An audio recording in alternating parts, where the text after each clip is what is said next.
Welcome to Boomer Bongo Boulevard. I'm Mike, just Mike. Along with me is Ron, just Ron. This is episode 41. We've done 40 of these things. We're about to do 41.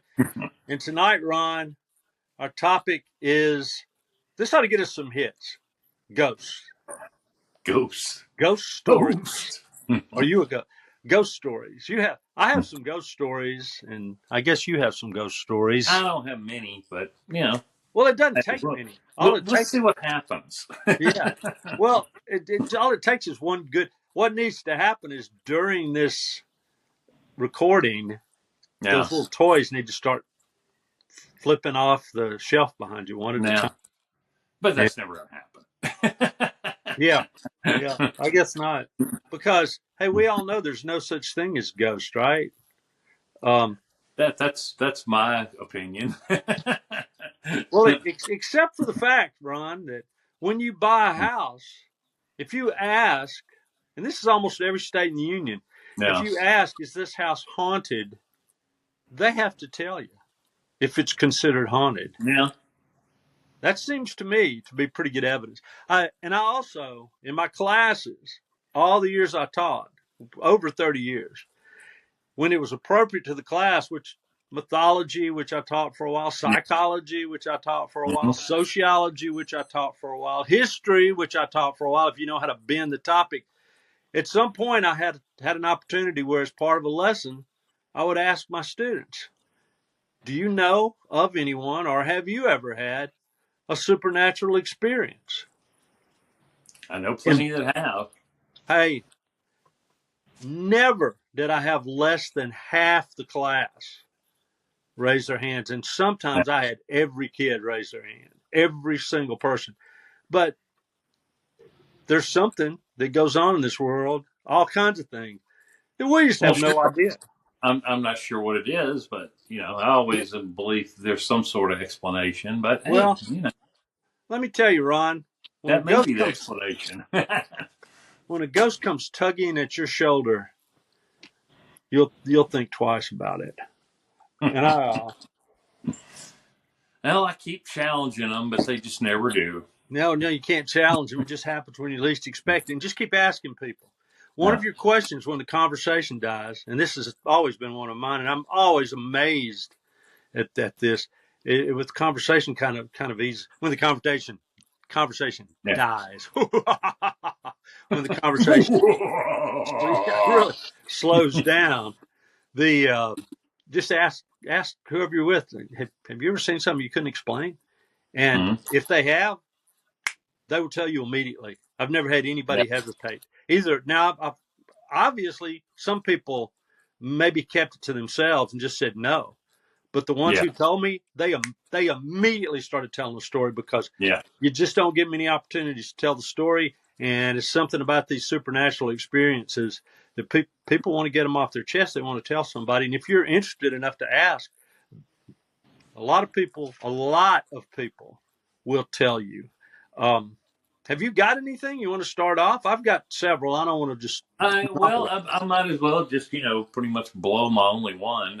It was when I lived in this old house in Pearl, Mississippi, and the house was probably 50, 60 years old, and we had gone to Memphis, and the kids were real little. It was about 94, 95, somewhere right in there, and we had just bought a video camera. It was brand new. Part of our vacation, we had gone to the beach, and then we came back, and then we went to Memphis, and then, it was one of those kind of vacations where we did several things. But anyway, this was one of the nights right after we had bought the video camera, and we'd stopped and were spending the night at the house before we took off for Memphis. At the house? And so I was, At your house? Yeah, at my house. Okay. In Pearl, in Mississippi. Okay. Well, anyway, and I had the camera set up, the kids were playing and the animals were doing stuff, and I was just filming everything because it was brand new, and I came really close to having this on camera. I wish I would have had the actual shot of it. But anyway, there was it wasn't really a shelf. It was kind of, I don't know, it was like a little thing that knickknacks sat on the wall. And the way I always hang stuff on the wall, I always have the nails up. Okay, Right. always. When you put them on there, my nails are always up. Sure. And it was sitting behind the couch, and it had these little ceramic birds and stuff on it. And while I was filming one of the cats, there was a sound you can hear it on the video too. I've still got it. You can hear like bam, like really hard. And and I whipped around and I'm shooting the the thing that fell, and it was that little thing on the wall, and the nails didn't come out, and it didn't tip forward like you think it would have. Right. It came out and came straight down and landed on the back of the couch very hard from about maybe this drop maybe like that. Right. And landed perfectly upright, and all the little birds were still standing there too. It was kind of creepy. Yeah. All the animals all looked around like, what? You remember that? You remember that post office commercial they showed for several years where the postal guy comes in and up to the house, the porch of the house, and the family's all out on the porch, and he says, "What's the problem? Why'd you call the post office for me to come out here to help you with a mailing?" And they say something like, "Well, we've got this little doll that we ordered that we want to mail back because it's kind of scary." And the guy kind of scoffs. The mailman kind of scoffs. And he goes, "Oh, really?" And they go, "Yeah, it's in there." And the mailman looks inside, and the little doll is standing by the fireplace all the way across the room. Yeah. And then he says something else to the family, and then he looks back, and the little doll is out in the middle of the room, and he goes, "Oh, yeah, you got to get rid of that."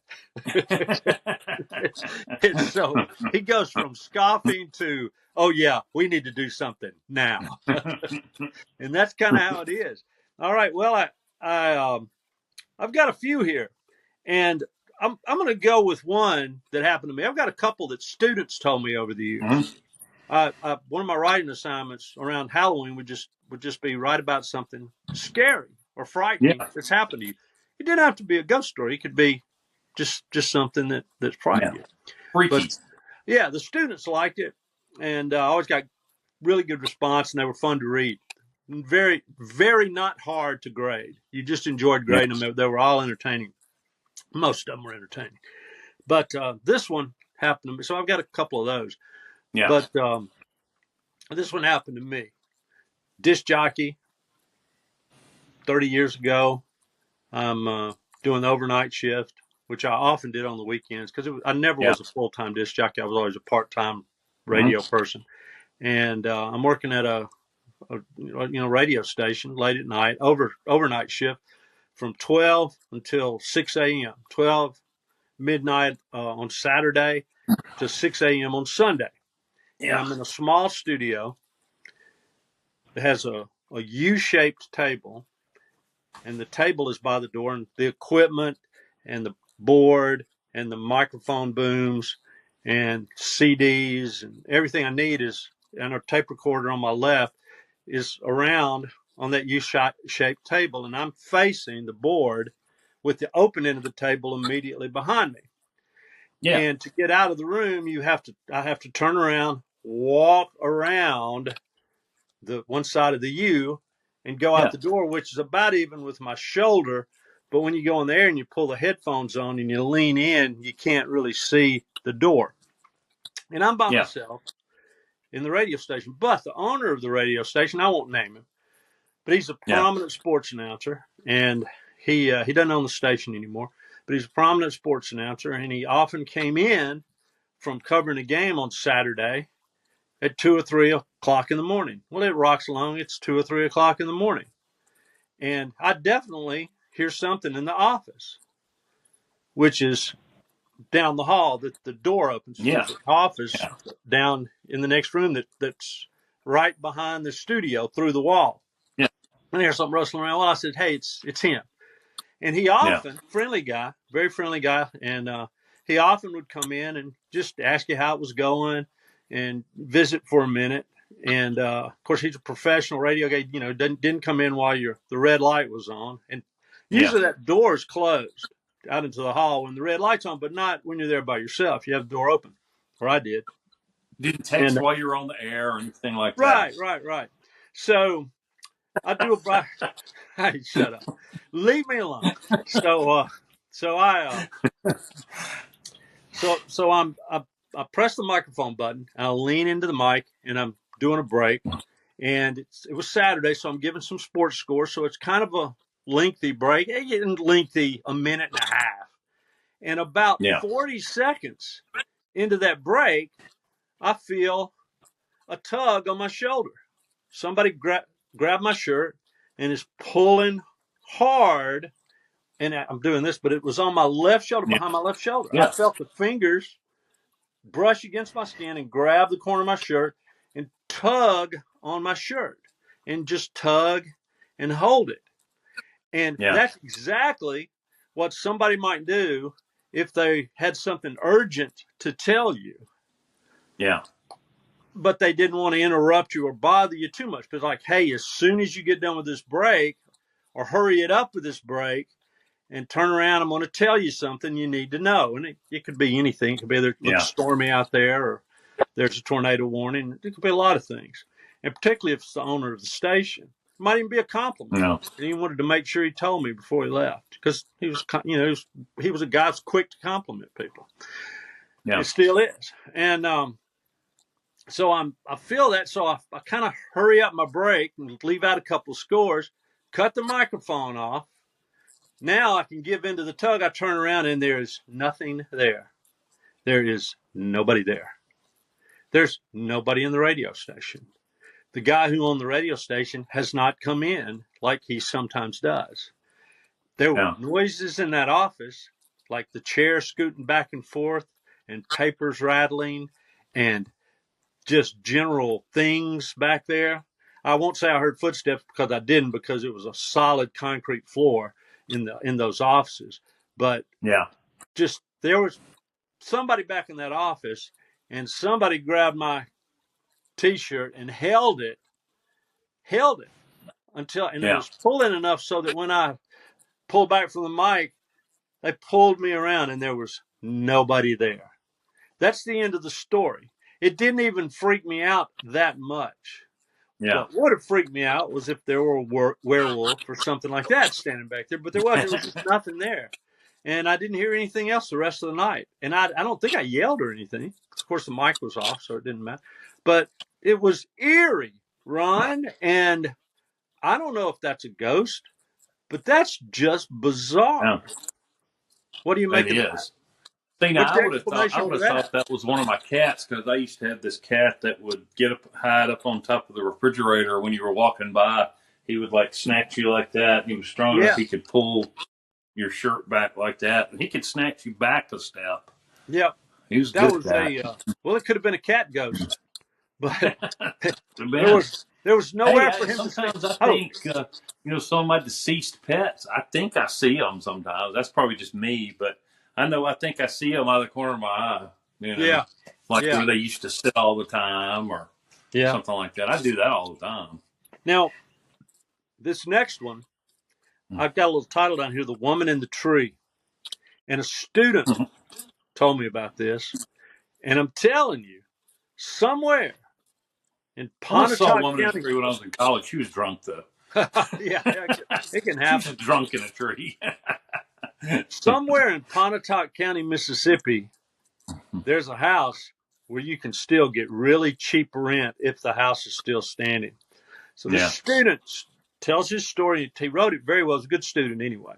He said they had just moved into the area, just moved into the school district, and they were looking for a house to rent. And their dad started calling around and calling in favors and asking people. His dad had a new job. Mom had a new job.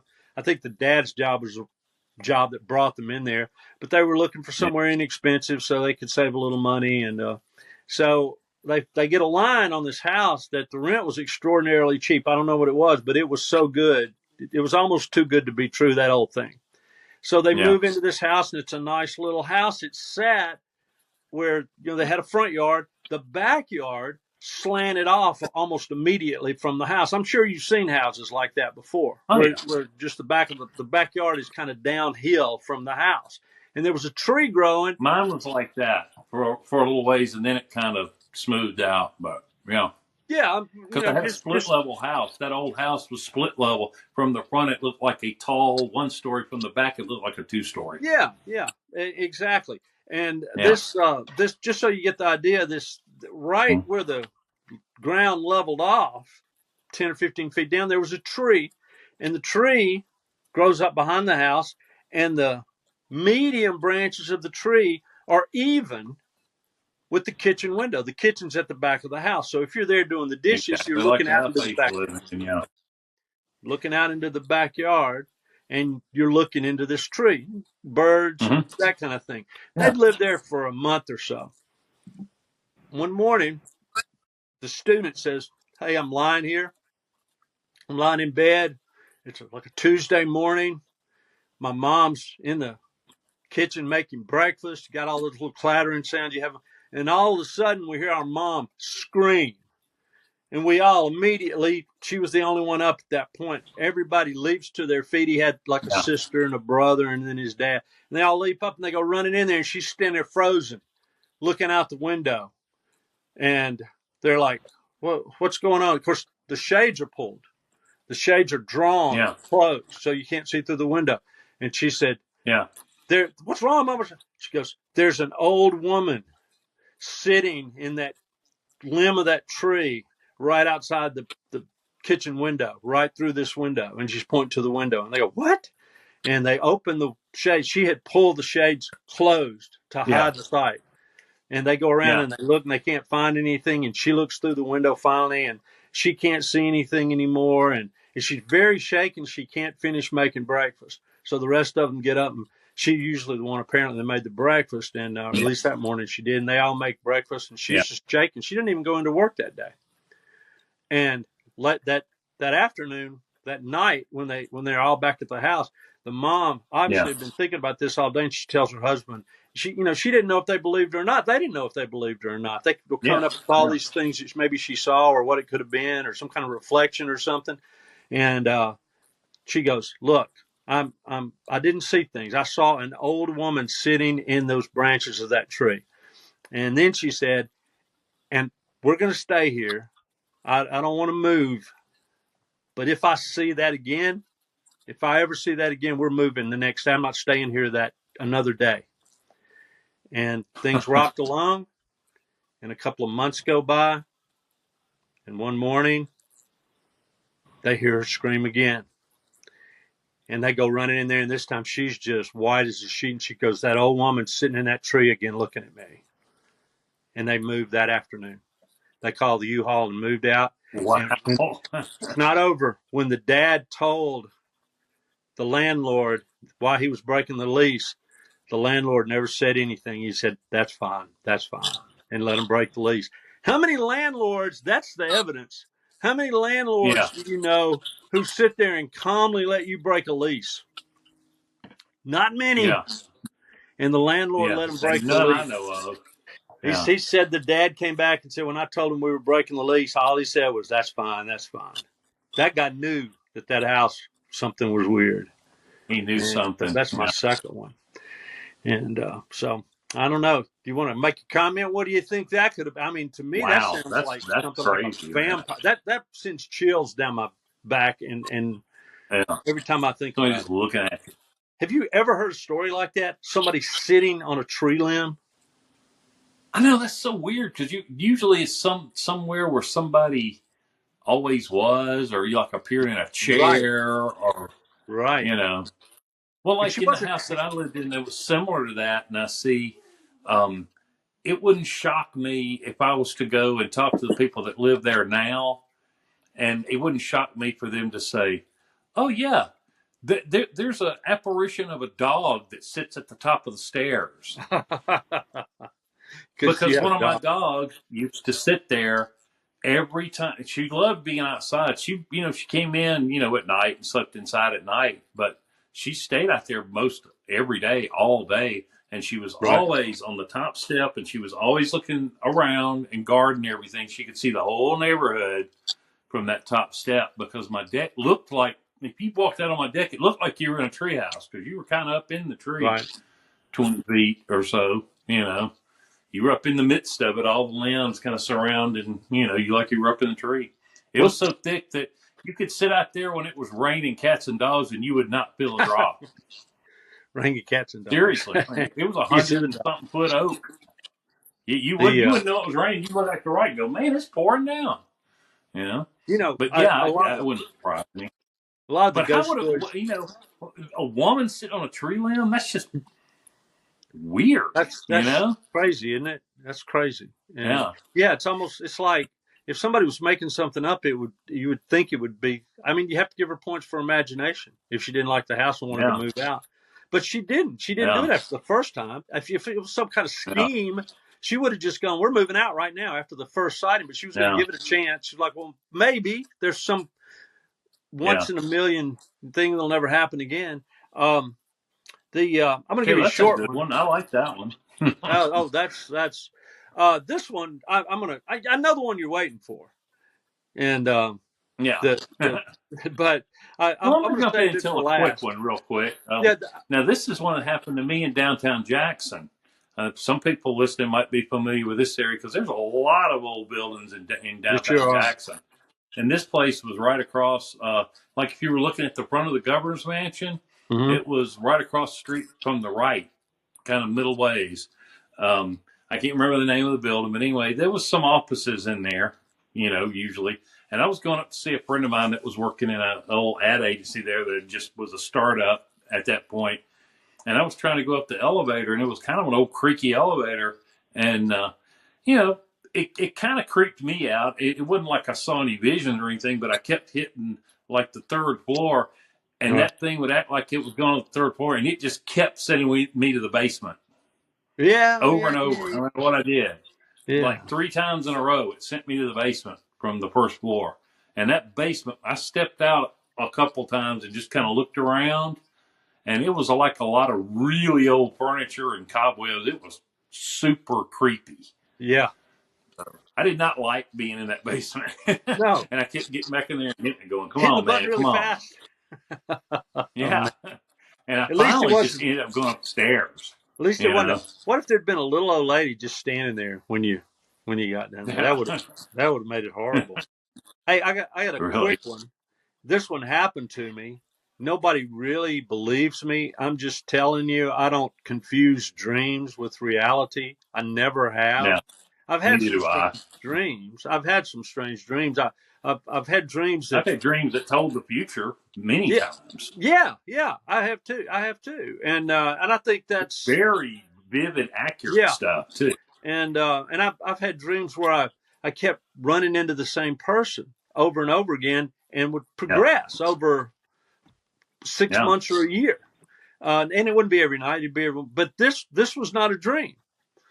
I wake up a lot during the night. And when I do wake up, I'm wide awake.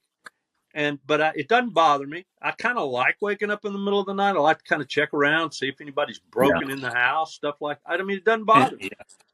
But we had not been married long. I know Julie and I were married, and we were going somewhere. And it was one of those things where you're going to spend the night and then finish the trip out the next day. And I just can't remember where we were going. But we had gotten a room in a regular hotel, like it was like a Holiday Inn or not a hotel, but a motel, just side of the road, and get going in there, catch a few winks, keep going on the trip in the morning, eat breakfast like that. And we're in the bed, and I wake up, and it's about 2:00 in the morning. Yeah. And the foot of the bed starts rising. The foot of the bed comes up. And I know it was about 2:00 in the morning because I was so freaking sleepy. I wanted to go right back to bed, but I was wide awake. And the foot of the bed comes up about, I bet it came up 18 inches. I mean, the bed was angled like that. And then it just lowered back down again.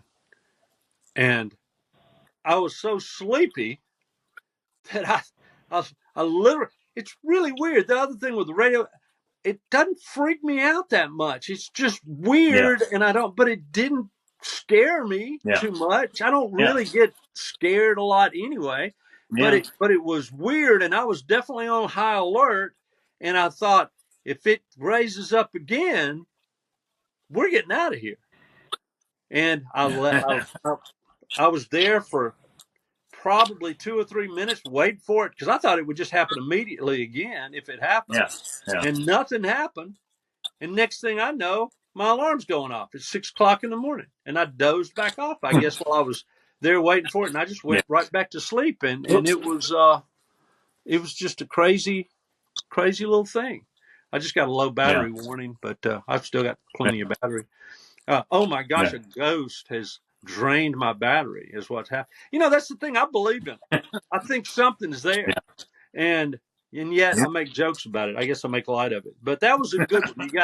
Yeah. I mean, you ever had anything float? The bed lifted up and drop back Yeah. down very, very gently and very nice. And I appreciated the apparition it's not an apparition, but the ghost or whatever was lifting our bed, being so gentle with it because it didn't even wake Well, I Julie know up. you've asked me a lot about orbs that I've gotten on camera. That's I've gotten right. tons That's of those right. on camera, but I always find an explanation because to me it's always like a glint of dust or a bug Right. and one I had was I used to get a lot when I had two cameras in my house, but I don't see as many now that I have one because I think they were shooting each other's lens and creating some kind of weird effect.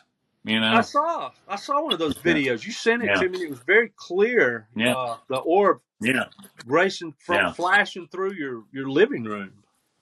Oh yeah, I had some that you could see me walking, and some would go around my head and stuff, and disappear into the ceiling and things like that. So yeah, I've got a few of those. I've okay. You ready for the big one? You ready for the one? Let's go. We're You, running you out know of this. time and running out of battery, so let's hit Yeah. it. Well, yeah, this might be a little shorter show than usual. That'll be okay. Probably folks will be more appreciative of a Yeah. short show. But our brother Randy, he's 2 years younger than I am, and I guess 8 years older than you are. And Yeah. we were I think I was maybe 10, probably 11. Yeah. So I'd be him 9 because he was oldish, and he was more of a Yeah. full grown kid, a real kid that can get in real trouble. And so he's 9 and I'm 11, and we're Yeah. spending the night at my grandmother's house, which was a trailer at that point in their lives, and it Yeah. was on the site where an old church had been, and Yeah. just had a lot with a trailer on it in a small, very small town. And we were spending the night there, and we sometimes did that. Not that often because it was close enough we could visit easily on a day trip, but and which is what usually happened. But for whatever reason, probably our parents needed us out of the house for something, or they were going. I don't remember, but we were spending the night. Yeah. And I just lost you. Okay, there we go. We were spending the night with our grandmother, and everything was fine. And at the end of the night, we went to one of the bedrooms in the middle of the trailer. It was just a single wide trailer.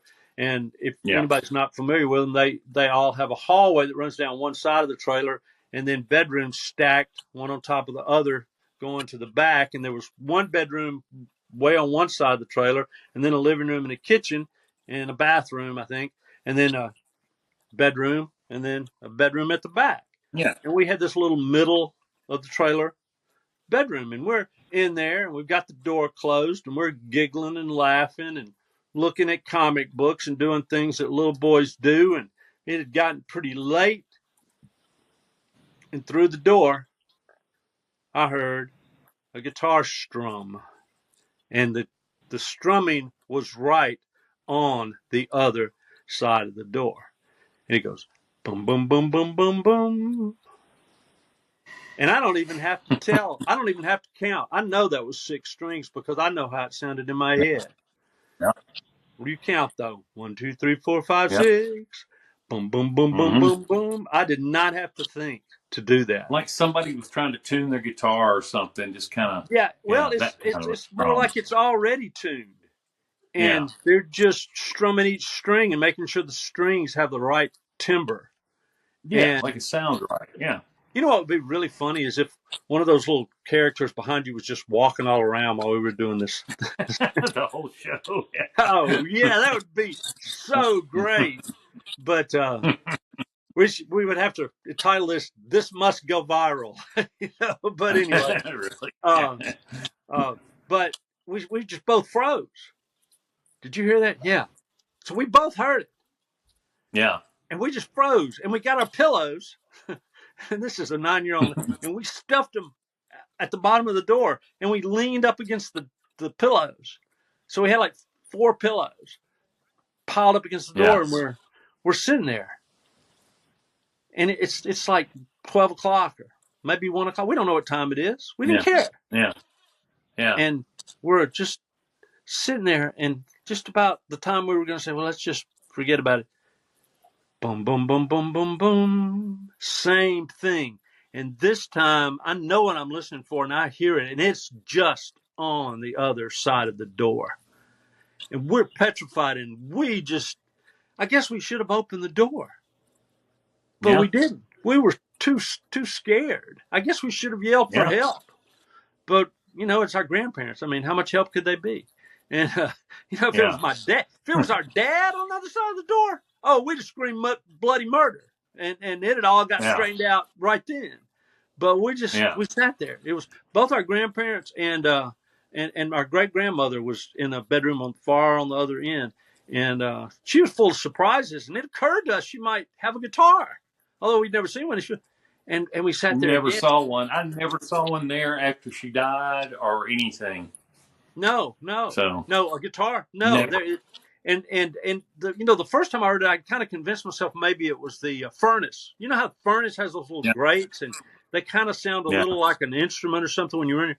But that second time, I could hear each individual string. I think it was slower than the first time, and Ron did it at least 3 times, and I think 4, because we never slept. And about the time we would get so sleepy we couldn't find, it would boom, boom, boom, boom, boom, boom. And then we told our grandparents about it in the morning, and they really asked around, and they were asking the neighbors if they were playing a stereo. I knew it did. A stereo, we would have heard the whole song, not one strum. Anyway, that's my I'm real going to back story. up just for a second on that story when you were talking about it being on the side of an old church. Now, it wasn't just like reputedly the site of an old church. It was definitely, because to this day, that lot still exists. And at the street, there is steps and a handrail like going up to a church, like a sidewalk that went up to that trailer. And all around that yard, it didn't take much digging. In fact, a lot of it was stuck up. You could see the entire outline of where the church was. So by the bricks and the foundation. It's an empty lot now. It was obviously there was a church there. It's an empty lot, though. It's an empty lot. As far either that or that trailer's still there and rotting. It was there not too terrible long ago. The trailer was sold. I know that. Yeah, but I don't know if it was ever moved. Oh, maybe it was. I know that street's even creepier now because last time I was up there, you couldn't hardly drive down it because there was so many trees growing across it, raked on both sides of your car. Wow. Well, I kid you not. You couldn't even see the sun. It was so many trees coming across there. Do you remember what was just? I don't think it was on the next lot, but it was on maybe the one lot over on the same side of the street as that trailer. A Masonic lodge. Yeah. So that was made for haunting. Oh yeah. So those are my some weird looking houses across the street, because this lady that lived across the street had this. I always remembered it looked like it would be an apartment, but it was a house because it was just straight up. Right. Tall. Oh, that's right. That's right. Like the back of, maybe it was the back of like what used to be a store or something. Yeah. Oh, I remember. Weird. That. Yeah. That's right. It really weird houses around there. Yeah. Because we were right at town there. And but yeah, crazy, man. Well, anyway, I guess that's it for our ghost stories for this week. I actually have maybe one more good one, and I might just open up the show next week with it. I did want to say when we were doing my phone's almost dead. Well, me too.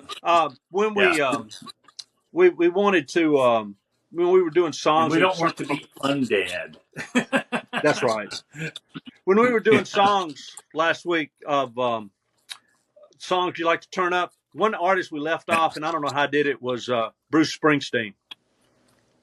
Bruce Springsteen's just got dozens of turn 'em up songs, and Yeah. Back in the born in the USA, probably the Well, most Aerosmith, you know. born to run, maybe, Yeah. but anyway, I wanted to add that in, and then I'm done. It's ghostly time, and save this episode, folks, for Halloween Eve with all the ghost stories on it, because at the very least we've got the old lady in the tree, which will make you not want to look out of the kitchen window for a while. That'll make me look out the kitchen window. I want Boomer to see Bongo it, man. Boulevard. Ghost stories.